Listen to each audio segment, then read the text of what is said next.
Diam itu ya banyak sekali hikmahnya, bukan berarti daripada kita banyak mengepul dosa karena ucapan. Karena nanti ada yang disebut al-muflis.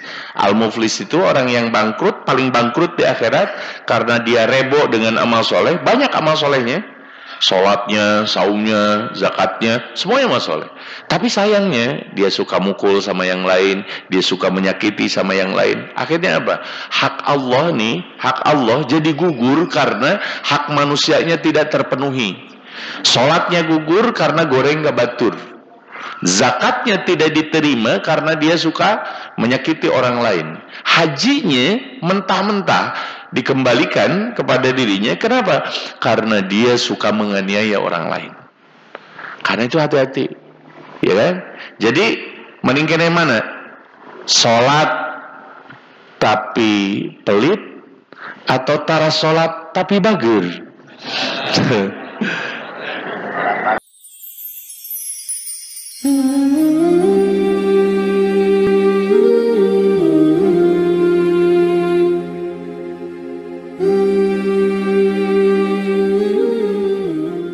Alhamdulillah, pada pagi hari ini kita bisa berkumpul kembali, bermuajahah, bersilaturahim, tentunya dalam rangka thalabul ilmi, tiada lain untuk memperkuat kualitas iman, ilmu dan amal soleh kita bersama.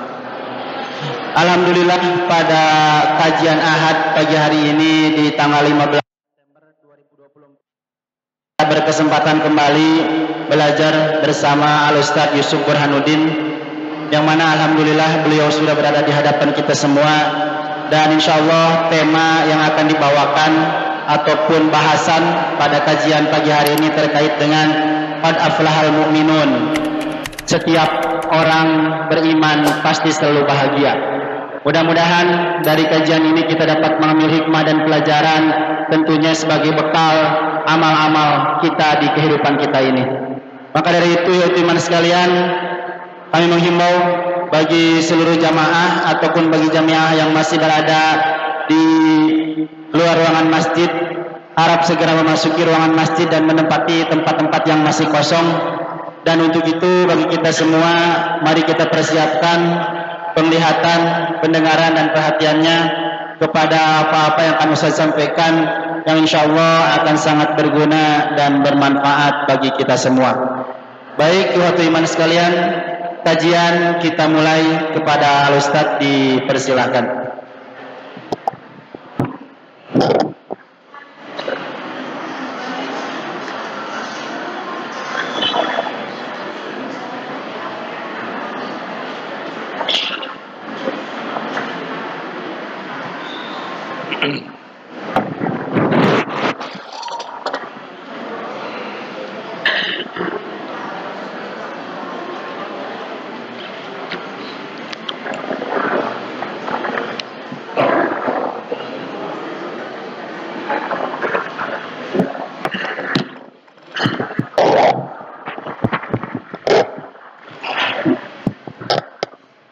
Alhamdulillahirrabbilalamin, hamdan kasiran tayyiban mubarakan fih, kama yuhibbu rabbuna wa yardah. Asyhadu an la ilaha illallah wahdahu la syarikalah, wa asyhadu anna muhammadan abduhu wa rasuluhu alladhi la nabiyya wa la rasula ba'da, amma ba'du. Ya ayuhan nasu taqu rabbakumul ladzi khalaqakum min nafsin wahidah wa khalaqa minha zawjaha wa basa minhuma rijalan katsiran wa nisaa'a. Wattaqullaha alladzi tasaaluna bihi wal arham, innallaha kana 'alaikum raqiba. Bapak Ibu sudah damang? Alhamdulillah. puji syukur kehadirat Allah Subhanahu wa taala dina Ahad enjing-enjing ayeuna urang tiasa ngariung di majelis anu mudah-mudahan aya dina pikaridho Allah Subhanahu wa taala. Mudah-mudahan Bapak Ibu sehat walafiat ya. Istiqomah terus dina kataatan sampai kemudian kita wafat dalam keadaan husnul khotimah. Qad aflahal mu'minun. Sungguh orang yang beriman itu pasti bahagia. Kalau ada orang yang beriman tidak bahagia, berarti ada yang salah dalam konsep keimanannya. Nah, ieu teh saur saha? Hayu urang buka dina surah Al-Mu'minun. Mangga anu nyanak mushaf ya, baik mushaf usmani atau mushaf aplikasi ya. Karena ini mah aya Quran ya. Sok diislamkeun handphone. Jadi aplikasinya harus banyak aplikasi syar'i ya. Itu ada di surah Al-Mu'minun. Surah Al-Mu'minun itu surah yang ke berapa? Yang ke-23 ya. Setelah surah K22 ya. Ngarah tereh. Surah ke-22 Al-Hajj ya.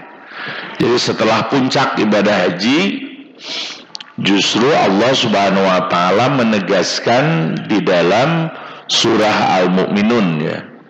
Itu nomor urutnya nomor urut 23. Surah ini Makkiyah. Hari Makkiyah itu berarti diturunkan di Mekah gitu ya. Diturunkan sebelum hijrah Bapak Ibu. Jadi ayat surat-surat ini diturunkan sebelum hijrah. Kalau sesudah hijrah disebut Madaniyah. Surat-surat Madaniyah jumlahnya ada berapa?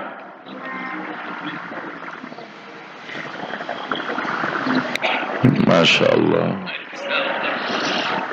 Jamaah jihad ini tawadunya luar biasa ya.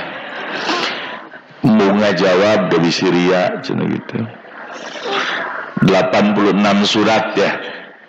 Kalau surat Makkiyah sisanya yang arah tereh. Jadi semuanya ada 114 surat. Tetapi ada basmalah yang hilang di surat At-Taubah. Ya, walaupun hilang satu, kenapa jumlahnya tetap 114 bukan 113? Dikarenakan di surah ada satu surah yang basmalahnya 2, surah An-Naml ya, yaitu tentang semut. Itu bismillahnya ada 2. Dan kenapa hikmah di surah At-Taubah itu tidak ada bismillah, dan At-Taubah itu tentang apa? Ini belajar mapping Quran. Jadi kita akan tertarik menghafalkan Al-Quran, membaca Al-Quran ketika Al-Quran itu benar-benar terpetakan. Ya kan? Ya, mulai kan ada tartib mushafi. Kalau tartib mushaf itu surat-surat berdasarkan tertib mushaf. Dan ini sudah ijma, ya kan? Dalam mushaf Utsmani. Nanti ada lagi surat-surat tartib nuzuli. Tertib berdasarkan ayat-ayat yang turun, mulai dari surah Al-Alaq sampai surah Al-Maidah, itu mah berdasarkan surah-surah yang turun. Nah, kalau tartib mushaf itu dimulai dari apa? Surah Al-Fatihah sampai surah An-Nas. Apa surat Al-Fatihah? Apa surat An-Nas? Jadi tos tamat udah. Ya tinggal tengahnya nu barolong ya. Ya kan? Makanya di mapping ke orang. Jadi bagaimana nih? Sudah sejauh mana kita? Yang pertama tentu saja biar kita terus berkomunikasi dengan Allah. Bagaimana interaksi dengan Al-Quran itu? Yang pertama sekali adalah bacaan, atau di kalangan santri sering dikenal dengan khataman. Jadi khatam Al-Quran itu bukan hanya bulan Ramadan, tapi juga bulan-bulan yang lainnya. Nah, di usia sekarang sudah berapa kali khataman? Sudah tidak terhitung ya. Saking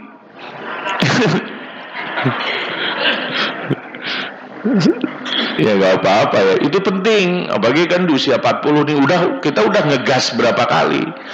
Karena salah satu di antara pengertian pemahaman Al-Quran bisa diresapi, bisa kemudian kita pahami dengan baik, itu ketika diulang-ulang dibacanya, ya kan? Diulang-ulang dibacanya. Ketika Imam Abdurrahman berada di Baghdad dan Imam Syafi'i rahimahullah itu masih udah pergi ataupun udah hijrah ke Mesir. Itu diantaranya Imam Abdurrahman ini kesulitan sebagai badan fatwa bagaimana memberikan dasar-dasar fatwa kepada umat Islam saat itu. Akhirnya mengirimkan surat, bagaimana caranya ya. Dan surat itu dibalas oleh Imam Syafi'i kurang lebih 400 halaman ya. Ini surat biasa. Dan akhirnya itulah yang kemudian menjadi dasar hukum ataupun kitab usul fikih yang pertama yang dikarang oleh Imam Syafi'i. Dan Imam Abdurrahman yang ada di Baghdad itu sangat bersyukur. Cuman bagaimana cara memahami pikiran orang cerdas ini? Salah satunya adalah dengan sering membacanya, dibulak-balik gitu. Bahkan saya tidak menghatamkan satu kali tulisan beliau kecuali bertambah pengetahuan. Nah ini apa artinya? Artinya membaca Al-Quran itu harus berulang-ulang. Harus berulang-ulang biar nyerap gitu. Nyerap karena samleh ya. Nyerap karena otak. Nyerap karena otak, nyerap karena hati, nyerap karena lampah. Nyerap karena laku kita. Jadi perlu penyesuaian-penyesuaian. Ya, inilah perlunya kita terus berinteraksi dengan Al-Quran. Nah, oke, Bapak Ibu sekalian yang dirahmati Allah Subhanahu wa taala, azani Allah yakum, dalam surah Al-Mu'minun itu dijelaskan ya. A'udzubillahi minasyaitonirrajim. Bismillahirrahmanirrahim. Qad aflahal mu'minun. Pasti orang yang beriman itu bahagia. Al-falah. Al-falah itu kata yang sering kita dengar terutama dalam panggilan azan ya. Hayya alal falah. Hayu atau mari kita hidup bahagia. Dan itu dibaca setelah apa? Setelah hayya alal falah itu setelah hayya alas sholat. Jadi sebelumnya sholat dulu gitu. Sholat dulu baru nanti akan hidup bahagia. Nah kalau kemudian orang sudah sholat tapi tetap bahagia, tetap sangsara, berarti apa yang salah? Ya, apakah sholatnya ataukah konsep kebahagiaannya? Ya, nah inilah yang akan kita bahas dan akan kita coba cari petunjuknya sesuai dengan petunjuk Al-Quran. Ya, al-falah itu sama dengan an-najah, kesuksesan. Kemudian juga as-sa'adah, kebahagiaan. Dan itu hanya milik orang yang beriman, yaitu al-mu'minun. Orang yang beriman itu yang bagaimana? Orang beriman itu apa? Iman itu apa? Percaya kan? Nah ini bukan hanya sekedar percaya, tetapi juga menerima. Menerima apapun perintah dan larangan yang datang dari Allah Subhanahu wa taala, maka dia akan kerjakan dan hindarkan. Ya. Itu yang pertama. Kemudian yang kedua, iman itu pasrah udah terhadap apa yang telah ditakdirkan oleh Allah Subhanahu wa taala kepada dirinya. Dan kalau ada sesuatu yang diinginkannya itu tidak sesuai dengan apa yang diharapkan, maka dia akan tawakal.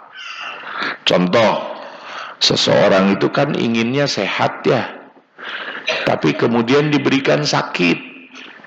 Maka apa yang harus dilakukan?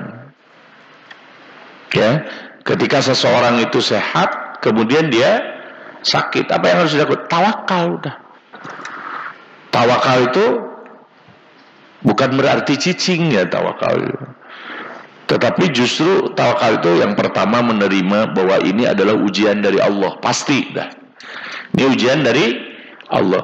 Cuman yang kedua, kita juga harus berpikir bahwa ini bisa jadi, bukan bisa jadi, pasti adalah kesalahan kita. Karena Allah tidak patut disalahkan. Ya, penyebabnya kesalahan kita. Apa penyebabnya? Ya mungkin karena jorok misalkan, atau hidupnya tidak teratur dan lain sebagainya, atau juga karena dosa. Nah ini hati-hati nih.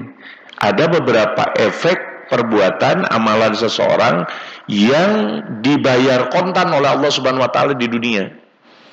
Jadi tidak dipending, tidak ditangguhkan siksanya, tapi di DP-an di dunia.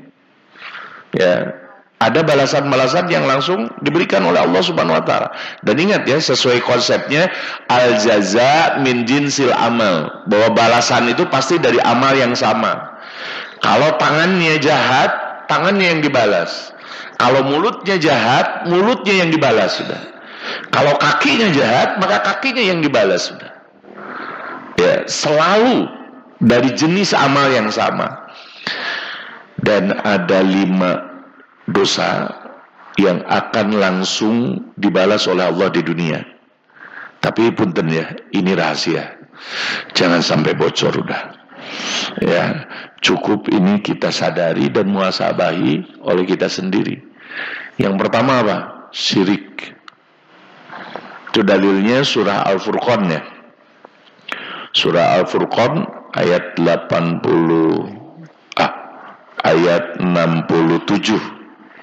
Ya. Ayatnya saya lupa lagi nih. Walladzina la yad'una ma'allahi ilahan akhar. Ya kan? Wala yaqtuluna an-nafsal lati harramallahu illa bil haqq wala yaznun. Yang pertama itu walladzina yad'una ma'allahi ilahan akhar. Orang yang berdoa kepada Allah tapi juga suka minta yang lain. Jadi punten, orang yang musyrik itu bukan berarti dia kafir. Dia itu kadang seorang muslim yang biasa sholat tapi percaya oge kanu sanes. Jadi menyamakan kekuatan selain Allah dengan Allah Subhanahu wa taala. Sholat tapi sering kadukun gitu. Ini mohon maaf nih, sholatnya gak akan diterima itu dah. Karena dia juga ragu kepada Allah. Atau sholat tapi percaya dengan hari naas dan hari hoki. Ya kan ada itu ya. Jadi tidak boleh seorang mukmin itu mengatakan bahwa kalau dapat sesuatu itu keberuntungan, tidak boleh. Tapi semuanya, baik itu yang baik ataupun yang buruk, semuanya dari Allah Subhanahu wa taala, harus dipercayai seperti itu. Ya kan? Atau juga misalkan orang-orang yang kena akibat musyrik itu adalah orang yang percaya kepada Allah tapi masih biasa ikut ritual-ritual orang musyrik. Ada gitu yang begitu? Ya, ada nggak? Banyak. contoh yang paling sederhana, ya, karena saya orang kidul ya, dari New Zealand, Selandia Baru, tapi belah diuna gitu ya, Pangandaran gitu ya. Setiap tahun baru itu biasanya kan ada pesta-pesta itu ya, pesta kembang api dan lain sebagainya. Walaupun ini bukan hanya entertain biasa, tapi pesta yang sesungguhnya ada akidahnya dulunya. Karena ini adalah pewarisan dari agama Majusi yang percaya dengan api. Jadi kalau ada yang sifatnya perayaan api-api, wah itu udahlah Majusi aja, iya kan? Nah, itu ketika ada perayaan seperti itu, kadang-kadang juga kita ikut larut kepadanya. Kadang-kadang ikut ya pada tawaf di pantai kan gitu, pada tawaf berkumpul akhirnya menyaksikan itu. Kadang kita juga resep gitu. Terasa bahwa kita itu bergabung dengan ritual-ritual yang tidak diridhoi Allah Subhanahu wa taala. Apalagi ada upaya menghambur-hamburkan uang di dalamnya gitu. Kan pesta-pesta party-party gitu kan ada. Masya Allah, sampai kembang apinya juga kan sampai habis berapa puluh juta gitu. Ya walaupun indah sih memang gitu ya, tapi kan memubazirkan. Ya, makanya beruntung Nutara Kapangandaran gitu ya. Ya, karena memang daya ongkosnya itu ya nggak apa-apa. Ya, jadi bisa menyelamatkan akidah gitu. Ya jadi ya memang kita juga perlu entertain, perlu hiburan, tapi perlu dengan hiburan-hiburan yang tentu saja bermanfaat dan tidak memubazirkan harta. Nah itu ya orang syirik. Terus yang kedua membunuh, dosa yang langsung itu. Wala yaqtulunan nafsal lati harramallahu illa bil haqqi wala yaznun, membunuh dengan tanpa alasan yang benar. Ya, karena ada gitu membunuh dengan alasan yang benar. Ada ya. Yang pertama adalah peperangan dan yang kedua adalah kisos. Ya, itu benar. Artinya membunuh dengan dasar hukum. Ya, itu benar. Kemudian juga yang ketiga wala yaznun, dan tidak berzina. Ya, dan Masya Allah Bapak Ibu sekalian yang dirahmati Allah Subhanahu wa taala, bahwa zina itu adalah hutangnya. Dan hutang itu harus dibayar. Dibayarnya mungkin tidak dengan pelakunya, tetapi dengan garansi keturunannya. Nah ini yang kita harus, Masya Allah, benar-benar bertobat benar gitu dari dosa ini.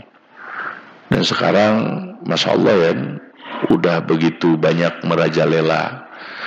Walaupun dulu ada beberapa fatwa yang memang cukup bisa dimafhumi dengan adanya lokalisasi.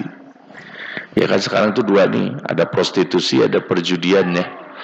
Yang dua-duanya ini menjadi tantangan besar buat kita. Dan ini saya rasakan sudah mulai ke daerah-daerah efeknya. Ya, dengan adanya tadi itu pinjaman online dan lain sebagainya, ini lingkaran setan udah. Ya, dulu mah agak mending karena ada lokalisasi. Makanya ada yang membolehkan fatwa ini. Karena apa? Karena lokalisasi itu nanti akan memisahkan tempat-tempat maksiat dengan tempat umum. Jadi kalau misalkan disimpan di pulau gimana, jadi ketika lelaki hidung belang tenu bariasan hari irung nabarlang, misalnya kadarinya tuh ya udah penyakitnya jangan urang dinya. Tapi sekarang kan alhamdulillah di Surabaya udah dihancurkan doli itu, di Bandung juga udah Saritem dihancurkan. Terus gimana? Jadi kemana mendi sekarang itu? Jadi menyebar udah. Dan bahkan bukan hanya jadi prostitusi lokal, bahkan jadi prostitusi aplikasi sekarang. Jadi menyebar kemana-mana. Nah inilah kenapa kaum generasi kita harus diajarkan media ataupun media sosial, baik media sosial ataupun juga media digital yang cerdas. Jangan sampai dibiarkan. Ya. Nah ini yang Kemudian menjadi PR kita berikutnya. Wala yaznun, tidak boleh berzina. Wa may yaf'al dzalika yalqa asama, barang siapa yang berbuat seperti itu, maka dia akan asam. Dia itu akan bertingkat-tingkat kesengsaraannya. Bukan hanya di dunia, tapi juga nanti di akhirat. Salah satu contoh di dunia itu adalah ketika numpuk kesenangan tapi tidak ada ketenangan. Itu hilang berkah itu. Walaupun uangnya misalkan ratusan triliun, tapi tidak berjumpa kebahagiaan. Dicabut oleh Allah. Tidak mendapatkan ketenangan dari istrinya, pasangannya. Tidak mendapatkan kebahagiaan dari anak-anaknya. Tidak dapat dia kegembiraan ketika dari healingnya. Itu dicabut udah. Tapi ada orang-orang yang kemudian di kita, sekalipun dia tidak kemana-mana, tara piknik gitu sih, magicom, cicing di imah, tapi bahagia, merenan gitu. Ya bahagia, ada kumadi, karena dia menerima, dia bersyukur gitu. Walaupun penghasilannya sapoe cuma 5 juta, tapi alhamdulillah, amin gitu. Ya amin ya Rabbah, ngarate jompang tuh kan. Tapi dia bahagia, ada yang begitu. Karena apa? Hatinya menerima. Ya, hati yang menerima itu qanaah, merasa cukup. Nah makanya kita harus menjalani hidup ini dengan benar. Bagaimana hidup ini dengan benar bisa bahagia dengan baik, yaitu menjadi seorang mukmin. Qad aflahal mu'minun, sungguh orang mukmin itu pasti bahagia. Kalau gak bahagia berarti ada yang salah. Nah ini konsepnya nih di ayat yang kedua, allazina hum fi sholatihim khosyi'un, yaitu orang-orang yang khusyuk dalam sholatnya. Yang khusyuk itu yang bagaimana? Yang khusyuk itu yang bagaimana? Anu teringat nanaon ya, maut atau teringat nanaon ya kan? Jadi ya kadang-kadang kan kalau di dalam sholat khusyuk itu bukan berarti gak ingat apa-apa. Justru bersyukurlah kalau seandainya ketika sholat kita ingat apa-apa. Jadi Allahu Akbar jadi berayu segala rupa masalah, terutama tagihan. Ya berarti normal dah, normal. Ya berarti itu kita lagi mau fokus. Orang yang fokus itu bukan berarti tidak tahu jalan, tapi tahu jalan mana yang dipilih. Ketika di Parapatan orang teh reka mana ya? Misalkan di Parapatan eta orang teh reka Ciamis, ya harus lurus gitu. Misalkan, ya kan entah belok kiri atau belok kanan. Ai belok kiri dan belok kanannya apakah terlihat? Terlihat. Tapi kita harus memilih gitu. Mana? Nah sama dengan ketika sholat juga, pasti kita kepikir banyak masalah, tapi harus fokus bahwa kita berada di hadapan Allah Subhanahu Wa Taala. Makanya al-fokus lagi. Fokus itu adalah al-khudu. Al-khudu itu ajri, ya, bersikap menundukkan diri, bukan ngeluk. Ngeluk menundukkan diri terutama melihat apa? Makanya posisi mata itu harus melihat tempat sujud, walaupun kebanyakan puntennya tuh banyaknya yang merem gitu ya, turun saking khusyuknya gitu ya, saking tidak paham apa yang dibaca itu turun gitu. Justru harusnya memang menjaga kefokusan itu langsung ningali, walaupun nggak jadi masalah, turun juga nggak jadi masalah, cuman memang lebih baik itu lihat ke sujud, ke tempat sujud. Dan bahkan ini ada terapi baru Pak yang bagi berkacamata seperti saya itu, katanya mata bisa makin fokus. Ya kalau seandainya lagi sholat dibuka kacamata, lihat ke tempat sujud, bahkan ketika sujud oge buka ya, artinya buka matanya, jangan sampai purim gitu. Nah itu dibuka, itu akan memperjelas katanya. Memperjelas mata. Cobain aja terapi ini selama 1 bulan. Saya juga nyoba gitu terus gitu. Biar apa ya? Biar mengurangi kebureman gitu. Jadi biar fokus, apalagi yang sering berhadapan dengan komputer, tuh radiasi dan lain sebagainya, ini terapi yang sangat bagus ya. Jadi al-khusyu itu al-khudu, ajri gitu. Dan khusyu itu memang tempatnya di hati. Ya, hati yang selalu tunduk kepada Allah Subhanahu wa taala. Jadi seolah-olah itu kita berhadapan dengan Allah. Kalau berhadapan dengan Allah pasti ya, sebagai pencipta langit dan bumi, pasti segalanya dipersiapkan, mulai dari pakaian, ya kan, sesungitan, pasti yang terbaik. Misalkan saya ketika mau dipanggil oleh gubernur atau oleh presiden apalagi, pasti saya akan pakai pakaian yang terbaik, mandi yang sungit gitu kan. Nah pasti ada persiapan seperti itu. Ada orang-orang yang udahlah, penting mah sah, yang penting mah yang penting mah bener kaifiatnya dan lain sebagainya, tidak memperhatikan pakaiannya. Padahal yang pertama perintah itu sebelum wudu apa? Khudzu zinatakum. Ya. Ambil pakaianmu. Kalau ambil pakaian yang terbaik, terus sararengit kan, ke kita nanti betah gitu. Ya, iya membararau jangan mandi gitu ya. Ya kan jadi mengganggu itu teh. Ya, cek barudak mah vibes-nya itu kurang kondusif dah. Ya, jadi mengantarkan kita jadi karena loba kariwe bukan loba tenang. Ya. Jadi itu. Ya, jadi khusyuk itu diantaranya dipersiapkan pakaiannya, terus datang juga mempersiapkan waktunya. Datang juga mempersiapkan waktunya. Ya tidak langsung garada gurudu gitu ya. Kalau yang masbuk itu kan beda. Ya ketika sholat haheho gitu kan. Ya karena memang rusuh gitu. Beda dengan yang tenang gitu. Ya sholat duhur jam 12, jam 8 enjing-enjing geus aya di masjid.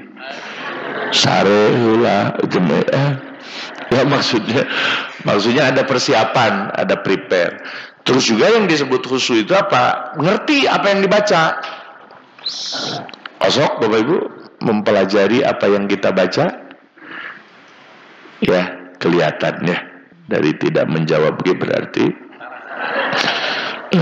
Jadi biar tahu apa yang kita minta itu, terutama dalam sujud. Ada kondisi-kondisi di mana permintaan kita itu, nah ini nih, seni meminta kepada Allah. Agar permintaan kita itu ketika mendesak, segera diijabah oleh Allah Subhanahu wa taala. Apa saja? Satu, ngaku dosa heula. Apa dosa yang kemudian menyebabkan kita rezeki terhalang, terus juga permintaan tidak didengar Allah. Tidak ada yang tahu dosa kita kecuali kita. Coba muhasabah. Apa inti dosa kita itu? Akui, adakan pengakuan kepada Allah, kemudian istighfaran, minta ampun kepada Allah Subhanahu wa taala. Ya, baru setelah itu kemudian menyebut asma Allah. Misalkan kalau kita perasaan lagi lemah, panggillah ya Aziz, wahai yang maha perkasa. Kalau misalkan kita lagi miskin, panggillah ya Goni, yang maha kaya.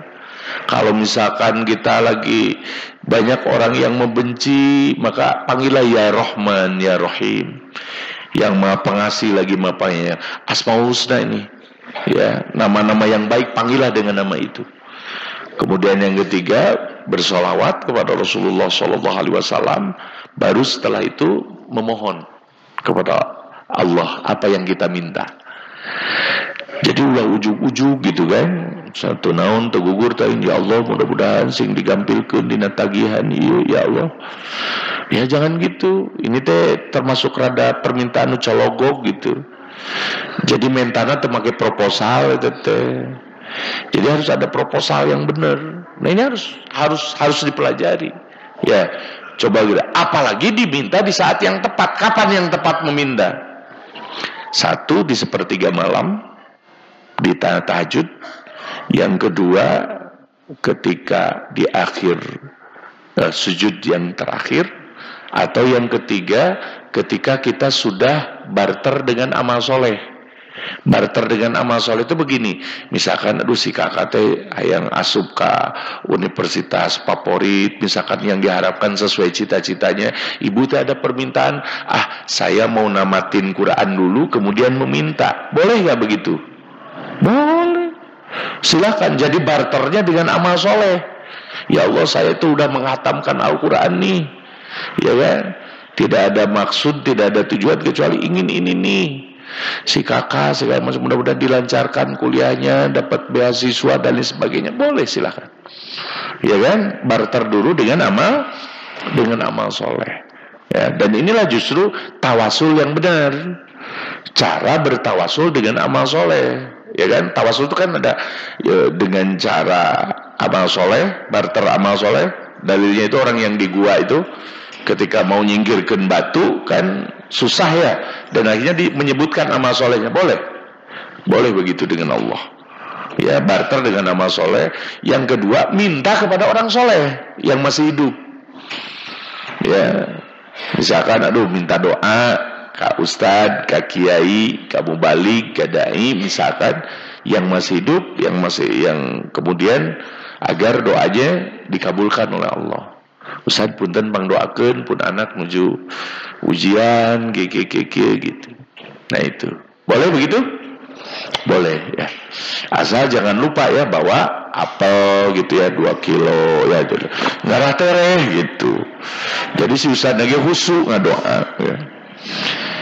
Jadi ya, alladzina hum fi sholatihim khushu'un. Khushu'un itu pokoknya ngerti yang dibaca sehingga membuatnya malu dan hadir bahwa Allah itu hadir, ada.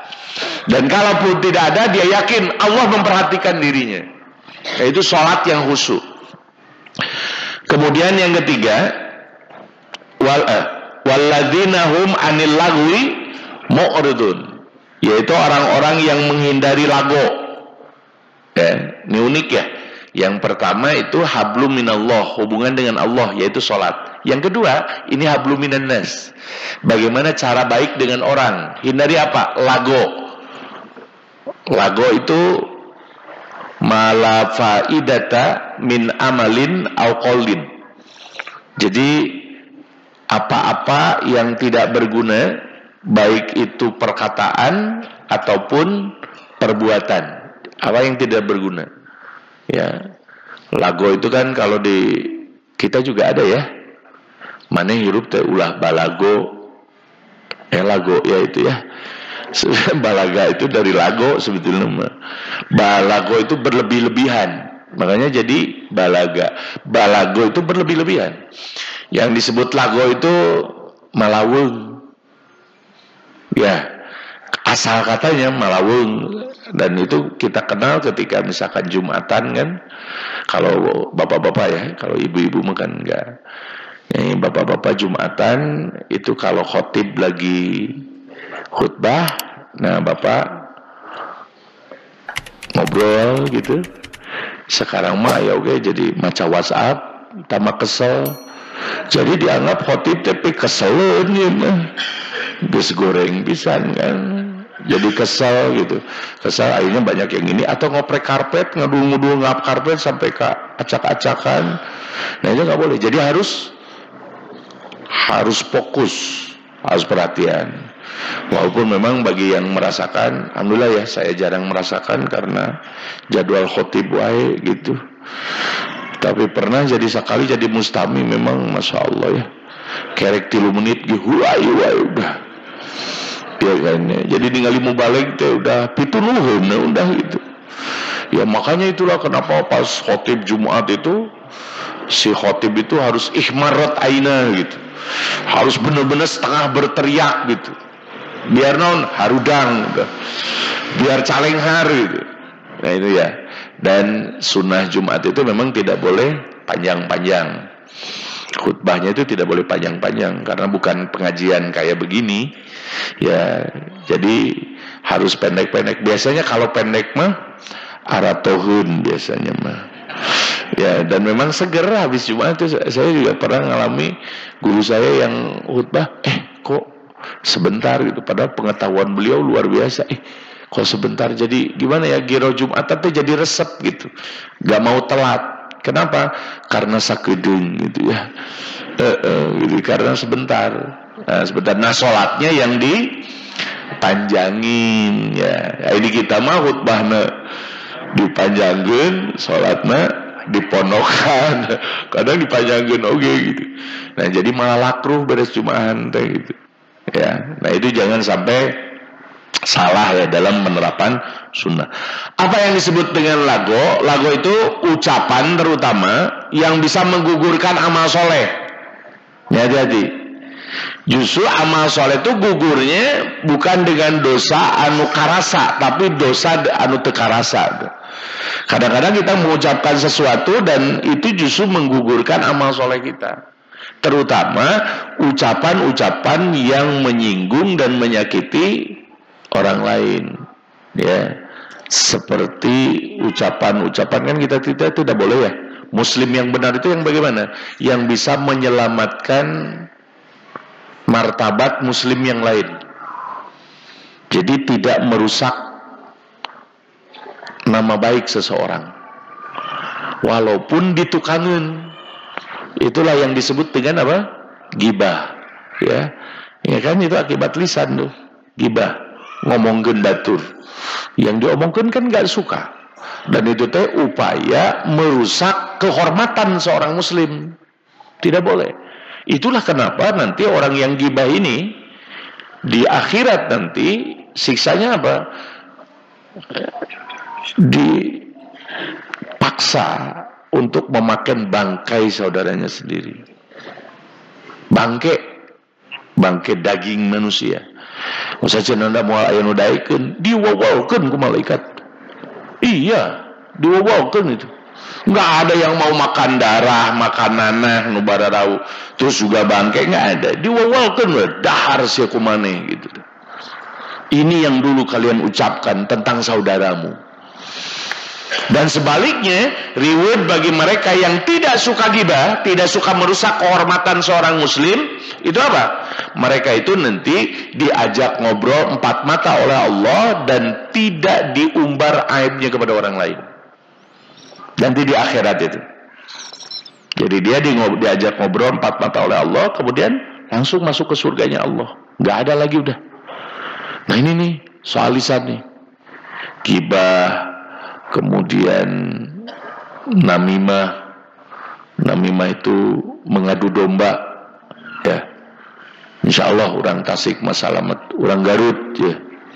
Kado ya jangan sampai mengadu domba. Domba oke jangan diadu, apalagi manusia kan mengadu domba.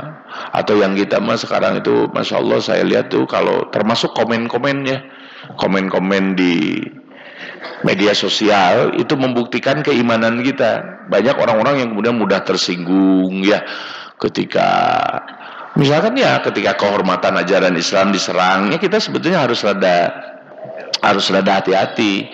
Justru kalau ada orang yang membenci Islam, ini harus dijelaskan dengan baik gitu.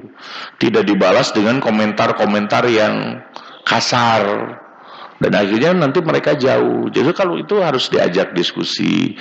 Jangan mereka mencaci, kita kemudian juga mencaci. Harus dengan apa ya? Harus dengan kalimat-kalimat yang baik, yang justru akan mengajarkan mereka tentang ajaran Islam yang benar. Nah ini ya, ini juga menjadi batasan kita ketika kita berinteraksi di media-media sosial. Komentar-komentar itu dengan mudah menghina, apalagi misalkan saya juga ya tentulah kalau ada kasus-kasus yang membuat kita greget, akhirnya kita sok ngerasa paling benar gitu. Iya kan? Merasa paling benar, akhirnya menghina, mencaci dan lain sebagainya dengan mudahnya. Awas Bapak Ibu, itu tuh akan dicatat oleh Allah. Ya. Karena sekarang itu sudah ada malaikat digital. Enggak ada udah. Ya kan terekam. Manusia aja punya database, apalagi Allah udah. Allah itu punya database sudah. Ya kan? Kan ada database orang baik, ada database orang buruk, semuanya ada. File-filenya, arsip-arsipnya. Ada sijin, ada iliyin. Ya kan? Itu kan kalau apa? Kalau di Apple apa? Ada cloud ya, ada iCloud. Jadi sama dengan di Android juga ada kan gitu. Ada database yang mengumpulkannya segala perilaku kita udah. Allah juga punya. Jadi semuanya nanti tak terbantahkan. Ada bukti-buktinya, ada reportnya, ada laporannya. Ya. Nah itu ya Bapak Ibu. Kemudian masih banyak ucapan-ucapan yang bisa merusak amal soleh kita, ya, sehingga benar-benar harus dijaga. Dan kalimat-kalimat yang dijaga oleh orang yang beriman itu apa? Kalimat doa dan zikir, ya. Jadi dia banyak berdoa dan berzikir. Kalimah yang keluar dari mulutnya itu kalimah-kalimah thayyibah yang penuh doa. Di antaranya apa coba? Dasar ucapan pertama yang sering disebarkan oleh ahli surga itu adalah salam. Qalu salama. Dia senantiasa mengucapkan salam. Ya, dan ini juga sesuai dengan perintah Rasul, afsus salam, sebarkanlah salam, sebarkan salam. Mari sesama ahli pengajian ataupun juga ketika di luar. Karena apa? Karena sekarang juga salam sudah ada kena pilihan sekarang udah. Apalagi jarang bertemu. Ya kan? Kata Ibnu Mas'ud apa? Antakuna salam lil ma'rifah. Sayati zamanun, nanti akan ada masa di mana salam itu hanya untuk orang yang kenal saja. Anu terkenal di salam, walaupun sama-sama pakai kopiah misalkan, pastilah muslim. Tapi seolah-olah sungkan mengucapkan salam. Padahal salam itu adalah doa yang terbaik untuk saudara kita. Ya kan? Nah itu maka mari kita sebarkan dalam kondisi apapun. Orang yang beriman itu tidak malu mengucapkan salam di dalam masjid, di luar masjid, bahkan ketika di angkot atau misalkan di bis gitu ya. Asal ulah bari mawamap we. Ngomong bari mawamap berarti erek minta sumbangan udah itu. Jadi salam itu ya udah stereotip gitu ya. Dan bukan aja ketika bertemu sanes kunanonya sim kuring gitu ngajaran gitu ya. Salam di Indomaret gitu ya, langka era apa? Ya padahal kan kasirnya pakai kerudung, terus pasti muslim lah dan lingkungan kita. Tapi kenapa kok jadi malu gitu? Ya karena nggak dibiasakan. Ya kalau kita biasa ngucapin salam, masya Allah. Itu doa ya, yang akan menjadikan kalau kita mendoakan orang lain berarti hati orangnya udah ade, udah bagus. Maka kita ridho mendoakan orang lain dan memberikan kebahagiaan kepada orang lain. Jadi mengucapkan salam ini bukan hal yang benar-benar biasa, tapi luar biasa. Assalamualaikum, baik di pasar, di supermarket, di mana, wah masya Allah. Ya perbanyak salam dah. Ya, bukan hanya ketika bertemu, bahkan ketika juga chatting gitu ya, ucapkan salam. Jangan disingkat-singkat gitu ya. ASWRWB gitu ya. Atau ada AS, ada juga AWW, ada itu. AWW, Assalamualaikum warahmatullahi wabarakatuh. Dijawab lalaki cek sumburing udah. Loh, sih kan males sudah. Ya sehingga manusia ini harus ditingkatkan keinginan kita itu untuk senantiasa menebarkan kebaikan. Di antaranya adalah afsus salam. Karena apa? Karena ucapan salam inilah yang nanti pertama kali akan disambutkan oleh para malaikat kepada ahli surga nanti. Salamun alaikum bima sobartum. Bagia tuing wilujeng kepada para juara yang telah sabar ketika hidup di dunia. Sabar menanti, ya kan? Sabar menanti ya. Sabar benar-benar menanti kenikmatan ini datang, ya kan? Karena ya itulah, tidak ada jalan lain ketika kita mendapatkan ujian, cobaan kecuali sabar. Dan sabar itu menyakitkan ya. Sabar itu capek ya, tapi itulah nanti capek itu akan beres ketika kita sudah melaluinya di dunia. Nanti di akhirat kita akan mendapatkan segalanya. Oke Bapak Ibu, kemudian yang selanjutnya tadi yang pertama itu alladzina hum fi sholatihim khashi'un, salat khusyuk. Nah ini rumus bahagia. Kemudian yang kedua, tidak lago dalam ucapan. Kalau tidak berkata yang baik dan benar, mendingan diam, cicing loh. Kalau tidak tahu mana yang benar, lebih baik diam.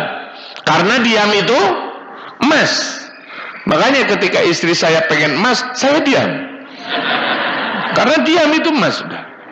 Ya kan ya, daripada parasea udah diam itu kabeli mantos. Mau parasea.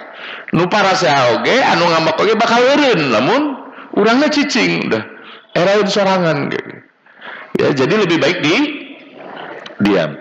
Dan diam itu ya banyak sekali hikmahnya, bukan berarti daripada kita banyak mengepul dosa karena ucapan. Karena nanti ada yang disebut al-muflis. Al-muflis itu orang yang bangkrut, paling bangkrut di akhirat karena dia rebo dengan amal soleh. Banyak amal solehnya, sholatnya, saumnya, zakatnya, semuanya amal soleh.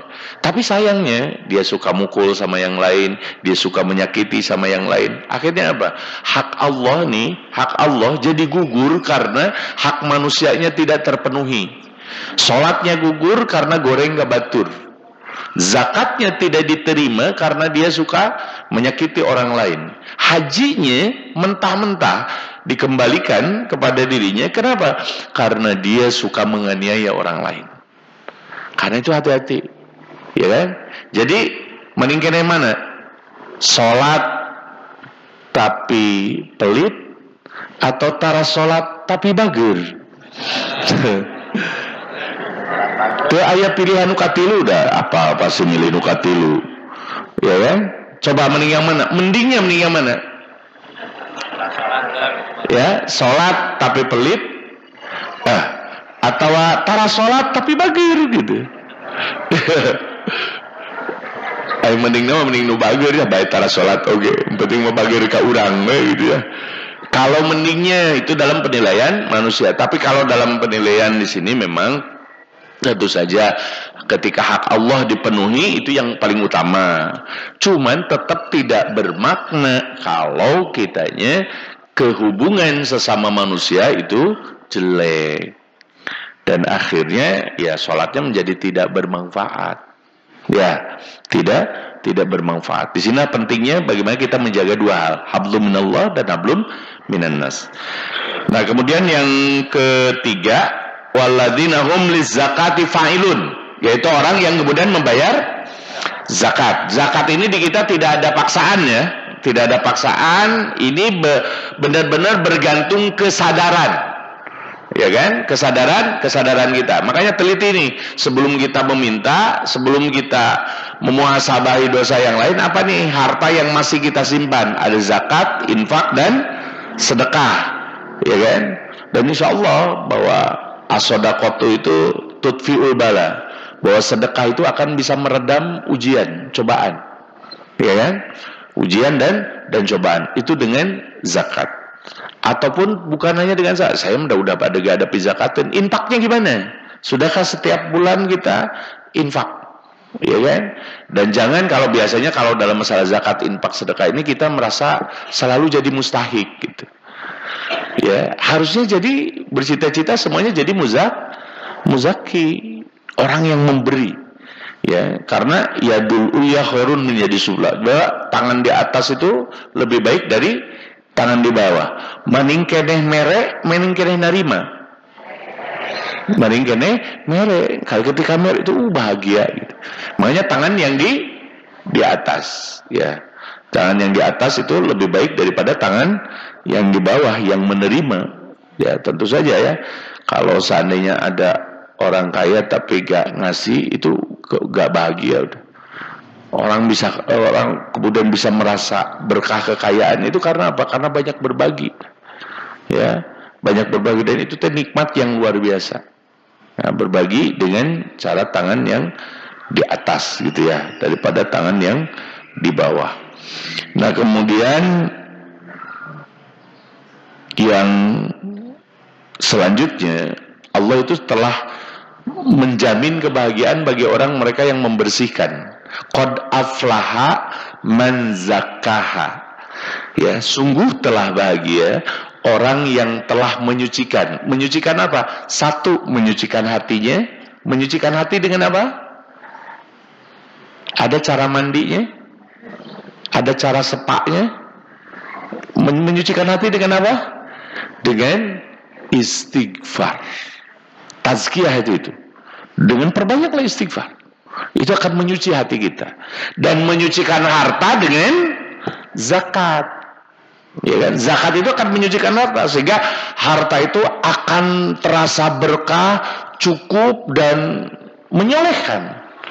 Menjadikan apa yang kita makan, apa yang kita terima, itu menjadikan kita itu semakin taat, semakin soleh kepada Allah Subhanahu wa Ta'ala.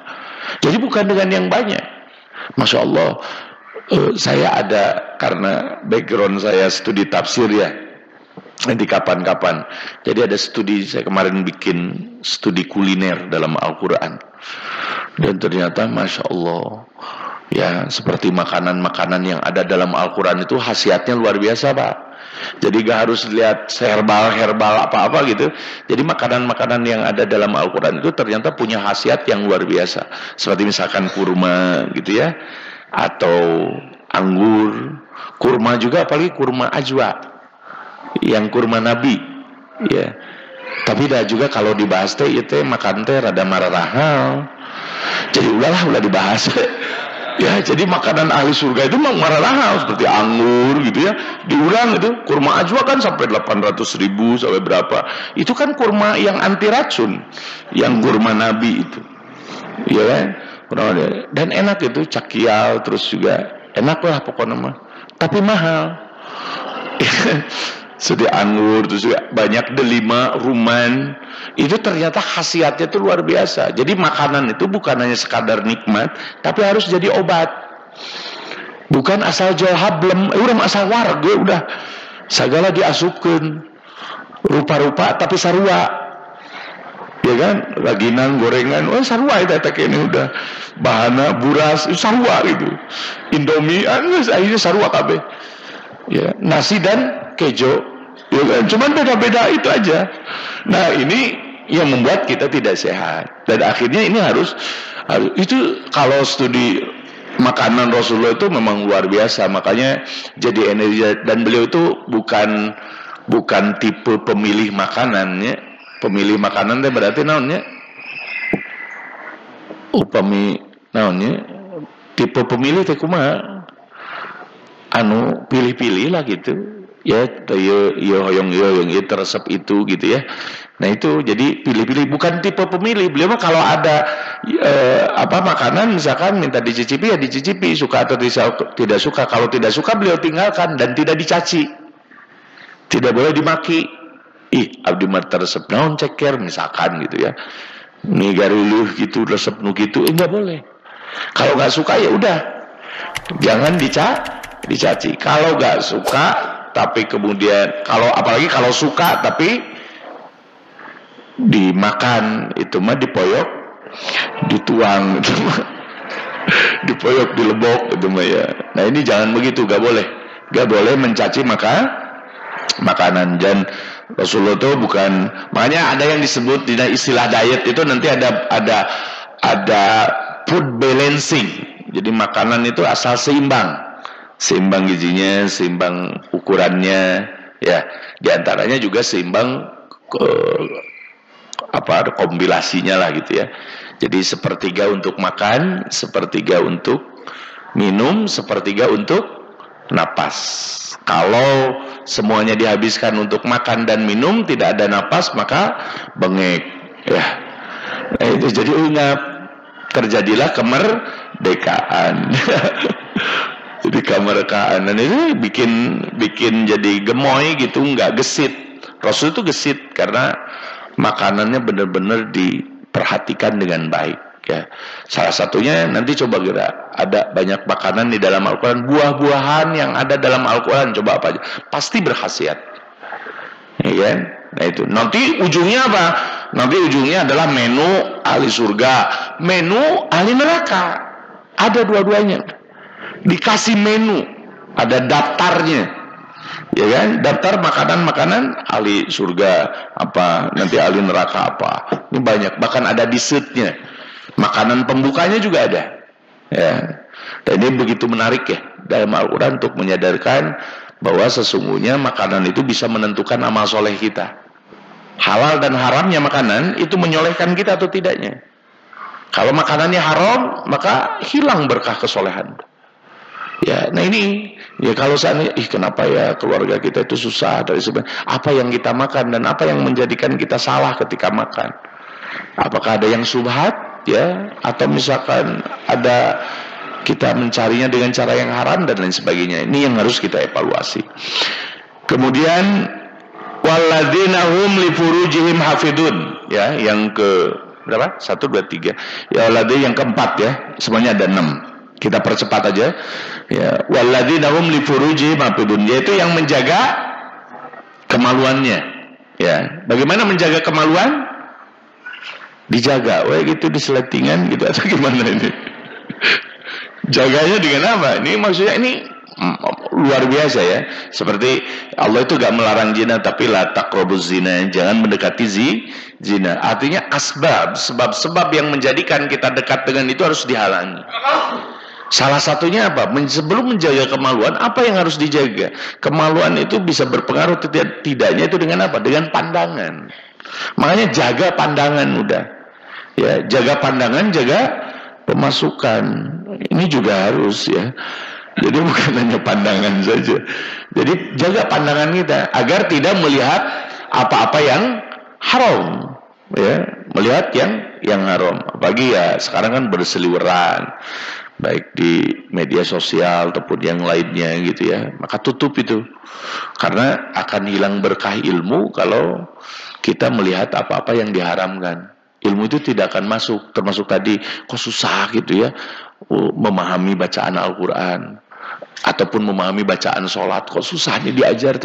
Mungkin ada yang menghalangi, yaitu syahwat kita yang masih diumbar ya, bukan hanya melihat, juga menampilkan aurat. Banyak sekarang ya wanita-wanita dengan mudahnya ya kan menjajakan aurat demi likers, demi followers misalkan. Itu akan ditanggung jawab, dia akan bertanggung jawab udah dengan dirinya.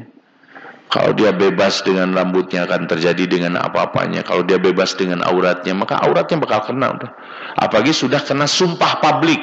Kena sumpah publik itu karena sudah jadi memudaratkan orang banyak, itu udah pasti. Bakal kena seolah doa dan laknat dari semua orang. Ini kan ngeri udah. Didoakan banyak orang dengan keburukan. Ya, dia mendapatkan kenikmatan yang sesaat, tapi ya mendapatkan kesengsaraan yang begitu kekal. Nauzubillahi min dzalik. Nah, jadi harus hati-hati dengan perkara ini, sehingga apa yang akan menjadi jaminan kita bisa menjaga harkat martabat ya, yaitu illa ala azwajihim aw ma malakat aymanuhum fa innahum ghairu malumin, kecuali kepada istri-istri mereka, yaitu dengan apa? Agar kita terhindar dengan zina, ya nikah. Tidak ada lagi. Dalam konsep taat itu ya. Kalau tidak kuat seseorang terprosok ke dalam zina, ya nikah. Ya, jadi tidak ada kata bersabar udah. Ya, kecuali ada cuman memang jarang untuk dilakukan dan juga jarang yang kuat ya, saum. Ya, saum itu sebetulnya melarikan diri gitu ya. Kalau khawatir berzina ya nikah. Kalau saum beres buka, hayang dinikah udah. Ya kan tetap udah. Jadi memang ini yang harus dimengerti ya, harus dimengerti tentang kecenderungan syahwat, mana yang halal, mana yang haram, itu memang harus diajarkan dengan baik. Ya, karena itu harus ada pengajaran seks ketika dini kepada anak-anak remaja kita. Ini harus dibuka aja, harus dibuka pembicaraan dan lain sebagainya, biar nanti kalaupun pernikahan dengan baik gitu ya, syarat-syaratnya seperti apa, tujuannya seperti apa dan seterusnya. Pamanib tago waro azalika faulaika humul adun, dan mereka yang melebihi dari semua itu ya, maka mereka itu adalah orang yang melampaui batas ya. Artinya tidak mau nikah tapi berbuat maksiat, ya, atau menikah tapi tetap berbuat maksiat. Ini lebih-lebih lagi, kan ada muhson, ada ghair muhson. Kalau misalkan muhson itu terjaga karena dia sudah menikah tapi masih berbuat maksiat, maka ini udah, ya, hukumannya lebih berat. Ya, kalau dia ghair muhson, maksudnya karena tidak terpelihara, karena nggak punya istri kemudian berbuat maksiat, ya wajar. Ya, walaupun ini juga dosa besar. Ya, hukumannya berat. Lebih berat lagi kalau mereka yang sudah berpasangan. Walladzina hum, kemudian yang terakhir, ya, hampir yang terakhir, yang kelima, walladzina hum li amanatihim wa ahdihim raun. Mereka yang sengaja menjaga amanat dan ahdun. Kalau amanat itu segala kewajiban yang diberikan Allah kepada kita, itu amanat, ya, tepat waktu sholat, terus juga melaksanakan saum wajibnya, yang sunatnya diperhatikan, itu amanat. Kalau kita amanah, maka itulah seorang mukmin. Dan nanti di akhirat dia berhak mendapatkan fasilitas. Nanti ada fasilitas tertinggi bagi orang yang beriman. Bagaimana dengan orang kafir? Akan ditanya juga, Pak. Orang kafir itu nanti akan ditanya, kamu itu, kalau orang beriman, mereka membayar dengan ketaatan tinggal di dunia. Kamu membayar dengan apa? Kamu bayar dengan apa? Ngadon kufur, ya kan? Kami berikan kehidupan, kami berikan kebahagiaan, kami berikan kegembiraan. Kamu bayar apa kepadaku? Kata Allah. Ya, mereka pun tidak menjawab, dan akhirnya kamu harus membayar hutang-hutangmu. Ya, jadi amanat itu ya kita sudah nerima untuk menjadi hamba Allah yang taat, ya, termasuk melaksanakan sholat, zakat, saum, dan juga yang lainnya. Itu adalah amanat. Kalau ahdun apa? Ahdun itu janji, ya, janji bahwa kita itu sudah janji pasini ati, gitu ya. Jadi dengan Allah Subhanahu Wa Taala, bahwa Allah itu adalah Rabb kita. Jadi ini juga dalil bahwa kita itu sudah tasahud ataupun sudah bersahadat sejak dalam kandungan. Jadi tidak perlu bersahadat lagi. Baik itu kalau seandainya dia tidak menjadi Majusi dan Nasrani atau Yahudi ketika dewasa, maka dia sudah Muslim. Jadi tidak benar ada istilah Muslim keturunan. Memang iya ada, udah Muslim fitrah, bukan Muslim keturunan. Ya, baik itu anaknya lahir dari anak Muslim ataupun non Muslim. Misalkan ada orang musyrik, ada orang kafir ngelahirin anak bayi, dan bayinya itu tidak kemana-mana agama, kecuali dia ayahnya ada yang ngurus dan kemudian Muslim, nggak usah bersahadat. Semuanya sudah fitrah. Jelas kan, Bapak Ibu ya? Jelas ya sampai di sini ya. Jadi kalau seorang itu tidak perlu bersahadat lagi ketika dia dewasa, karena seseorang itu lahir dalam keadaan apa? Fitrah. Dalam keadaan fitrah itu dalam hadis riwayat Ahmad dijelaskan ala hadhil billah, atas agama ini. Jadi dia lahir dalam keadaan Muslim. Siapapun itu, ya kan? Semua anak bayi yang terlahir itu adalah, termasuk nanti kalau meninggalnya. Kalau anak yang meninggal Muslim, ya, tapi sebelum balik, ya itu wajar kan, dia dalam keadaan suci. Bagaimana kalau anak orang musyrik, orang kafir, dia meninggal, apakah dia masuk ke mana? Masuk ke surga apa ke neraka? Awas nih, jangan sok tahu nih, bukan tebak-tebakan ini. Harus dengan ilmu, gitu, badi salah. Ya kan, nggak boleh. Ke surga. Yakin dua-duanya suci dan ke surga. Mereka itu jadi apa? Wildanum mukhalladun. Jadi remaja-remaja waitress sebaya, karena dia akan jadi pelayan nanti di surga, ya kan? Akan jadi pelayan minuman, makanan dan lain sebagainya. Itu akan berada di surga. Baik itu anak orang Muslim ataupun anak orang musyrik, selama dia belum balik. Nah itu, ini perlu jawaban ilmu yang begini-begini itu, ya kan? Sehingga kita kemudian yakin. Kemudian Bapak Ibu yang dirahmati Allah, yang terakhir, walladzina hum ala sholawatihim yuhafidun, mereka yang senantiasa menjaga sholatnya. Diawali dengan sholat, diakhiri dengan sholat, ya. Ini luar biasa. Jadi kaum yang beriman itu ibadah intinya adalah sholat. Yang pertama itu khusyuk sholatnya, yang terakhir itu terjaga sholatnya. Jadi kadang-kadang kan kita ada yang khusyuk tapi tidak terjaga, ada yang terjaga tapi tidak khusyuk. Contoh, Ada yang kemudian khusyuk sholat, aduh tahajud, tapi tidak terjaga, subuh keberangan. Nah gitu, ya kan? Ini wajar. Ini memang ada yang terjadi, Pak. Kadang-kadang ya kita juga usah menertawakan. Memang ada gitu. Gak apa-apa, kita hargai, alhamdulillah. Ya kan? Ada yang terjaga tapi tidak khusyuk, sholat tepat waktu tapi tenyawan-naon udah.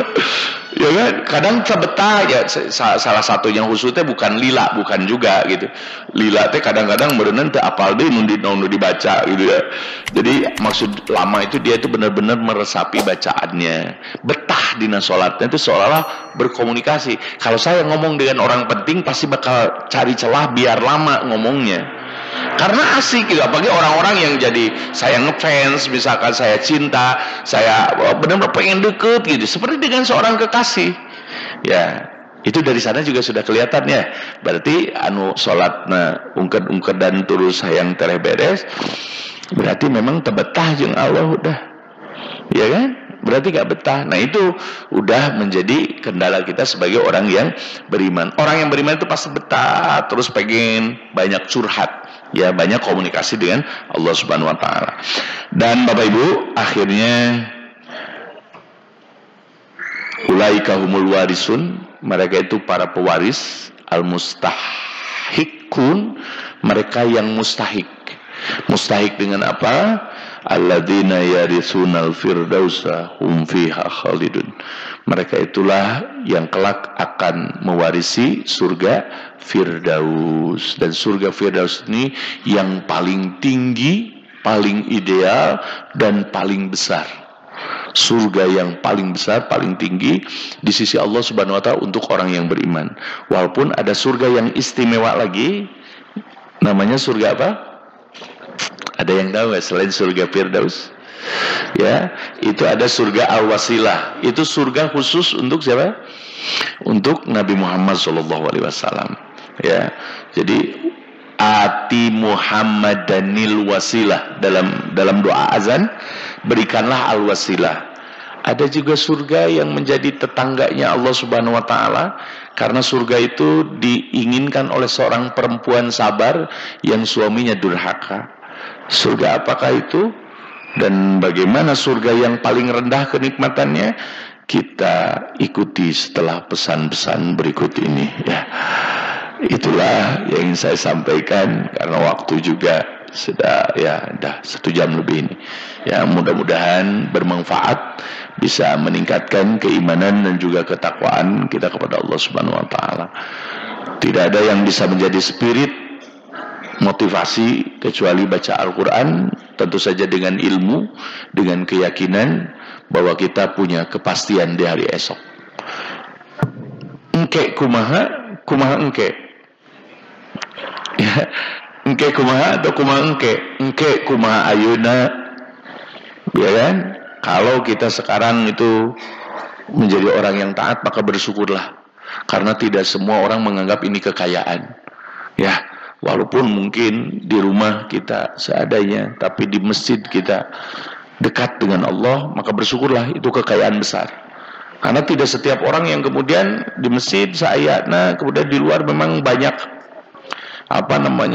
banyak asetnya, banyak miliknya segala macam, ya belum tentu juga itu menjadi kebahagiaan yang utama ketika dia nanti di akhirat, ya.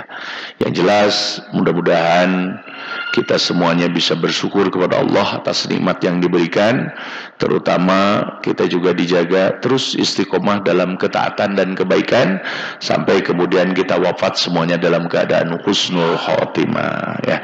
Itu saja yang ingin saya sampaikan. Mohon maaf jika ada yang tidak berkenan. Sebelum ditutup, barangkali ada yang mau ditanyakan dari bapak-bapak. Tidak ada, dari ibu-ibu tidak ada. Oke, kalau tidak ada, tutup saja dengan doa. Rabbana hab lana min azwajina wa dzurriyyatina qurrata a'yun waj'alna lil muttaqina imama. Rabbana atina fid dunya hasanah wa fil akhirati hasanah wa qina adzabannar. Aqulu qouli hadza wa astaghfirullah li wa lakum. Assalamualaikum warahmatullahi wabarakatuh. Waalaikumsalam.